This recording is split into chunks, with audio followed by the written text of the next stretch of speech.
The rain pelted the glass facade of Pinnacle Enterprises, a towering skyscraper in Manhattan's financial district.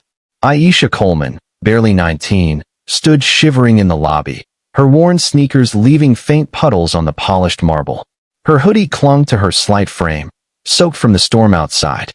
The security guard, a burly man with a permanent scowl, loomed over her.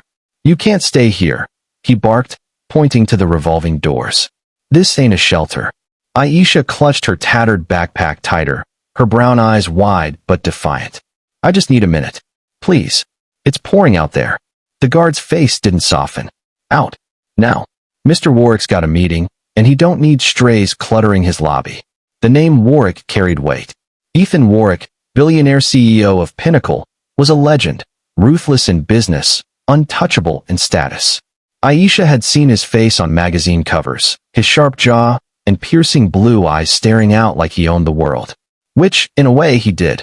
She opened her mouth to argue, but the guard grabbed her arm, steering her toward the exit. Her backpack slipped, hitting the floor with a soft thud. Something inside clinked, a faint, metallic sound that made the guard pause. Before he could react, the elevator dinged, and a man in a tailored suit stepped out. Ethan Warwick. His presence filled the room, all crisp lines and quiet authority. His gaze swept the scene. Aisha, the guard, the backpack. "What's going on?" His voice was low, controlled, but it carried an edge that made the guard stiffen. "She's loitering, sir," the guard said quickly. "I'm handling it." Ethan's eyes flicked to Aisha. She stood straighter, though her hands trembled. Up close, he noticed the frayed cuffs of her hoodie, the way her hair, braided tightly, glistened with rain. She didn't look like a threat. She looked desperate. "Let her speak," Ethan said, his tone leaving no room for argument. Aisha swallowed hard. "I'm not here to cause trouble. I needed somewhere dry. I'm trying to get to the shelter on 23rd, but the storm," her voice cracked, and she stopped, clutching her backpack like a lifeline. Ethan's gaze dropped to the bag. "What's in there?" The guard snorted. "Probably stolen goods." Aisha's eyes flashed with anger. "It's not stolen. It's mine. Everything I've got left is in here." Ethan stepped closer, his polished shoes clicking on the marble. "Show me." The lobby fell silent, save for the rain hammering outside. Aisha hesitated, her fingers hovering over the zipper. Then, with a deep breath, she knelt and opened the backpack. Inside was no treasure trove, no contraband. Just a few clothes, a worn notebook, and a small, dented metal box. She lifted the box carefully, her hands steady despite the cold. Ethan crouched beside her, ignoring the guard's confused stare. Aisha opened the box, revealing a collection of odd trinkets, a chipped ceramic angel, a brass key, a faded photo of a woman with Aisha's eyes, and nestled among them, a stack of handwritten letters tied with string. "What are these?" Ethan asked, his voice softer now. Aisha's fingers brushed the letters. "They're from people I've helped. I don't have much, but I try to give what I can. Food, clothes, sometimes just a conversation. These are thank yous." Ethan picked up the top letter, glancing at Aisha for permission. She nodded. He unfolded it, scanning the shaky handwriting. "Asterisk, you shared your sandwich with me when I hadn't eaten in days. I'll never forget you. Asterisk, another read. Asterisk, you sat with me at the hospital when no one else came. You're an angel. Asterisk." He looked at her, something shifting in his expression. "You're homeless." Aisha's jaw tightened. "I get by. I work odd jobs, stay at shelters when I can. But I don't just take. I give back." The guard shifted uncomfortably, but Ethan ignored him. He stood, still holding the letter. "Why are you out in this storm? Why not stay at the shelter?" Aisha zipped her backpack, standing to meet his gaze. "Because they're full tonight. And I was delivering something." She pulled a small, wrapped package from her pocket. "A scarf. For a lady I met last week. She's got no family, no heat. I knitted it for her." Ethan stared at the package, then at Aisha. This girl, with nothing to her name, was braving a storm to give a stranger a scarf. He thought of his own life. Boardrooms, private jets, a penthouse that felt emptier every night. He'd built an empire, but what had he given? "Come with me," he said suddenly, turning toward the elevator. The guard blinked. "Sir." Ethan didn't look back. "She's with me." Aisha hesitated, clutching her backpack. "Why?" "Because I want to hear your story," Ethan said simply.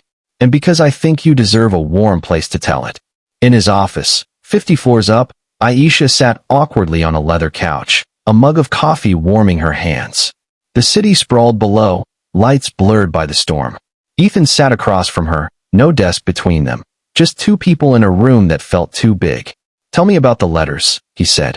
Aisha spoke slowly at first, then with quiet fire. She told him about growing up in foster care, about her mother's death when she was 10, about learning to survive on the streets.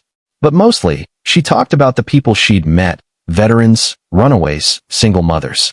People the world overlooked. She shared what little she had, not for recognition, but because it was right. I don't have money or a fancy degree, she said, her voice steady. But I've got time. And I've got heart. That's enough to make a difference. Ethan listened, his usual defenses crumbling. He thought of his own childhood, privileged but lonely, his parents more interested in wealth than warmth. He'd spent years chasing success, believing it would fill the void. It hadn't. What if you could do more, he asked. What if you had resources? Aisha frowned. Like what? Like a platform. A way to reach more people, help them on a bigger scale.